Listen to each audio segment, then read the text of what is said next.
पण, पोहे पण, आलूचे पराठे पण, त्याला बटर लावून एवढा सगळा नाश्ता. असं वाटायले तुमच्या माहेरात तुम्हाला कधी काही खायला भेटलं नाही काय की? ताई, आता थोडा थोडा सगळ्याचा नाश्ता राहिला होता. तर मग काय करू? याला मी फेकून पण देऊ शकत नाही. सगळ्याचा नाश्ता दरा दरा राहिला होता, ते मी आता खाते. तर मी माझ्या आवडीचं तर काही बनवलं नाही, जे आहे तेच खायले. तरी पण मला इथे येऊन तुम्ही बोलायल्या. हा, तर मग स्वतःच्या मनाचं पण बनवायचं असतं ना. आम्ही का नाही म्हणलं नव्हतं, काय नव्हतं.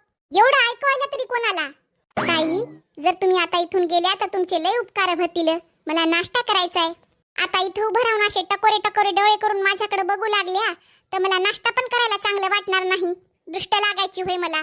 हो, चालले ना. मी तर हे सांगायला आले होते, तुम्हाला नाश्ता करायला किती वेळ लागतंय म्हणलं, कारण माझ्या बाळाला गरमागरम दूध गरम करून द्या. ताई, आम्ही प्रवास करून रात्रीच्या 2 वाजता घरी पोहोचलो आणि सकाळी 6 वाजल्यापासून सगळ्याचे नाश्ते बनवून द्यायले मी. आणि आता 9 वाजले तर आणि आता मी नाश्ता करायला बसले. त्याच्यामुळे ताई, तुम्ही तुमचं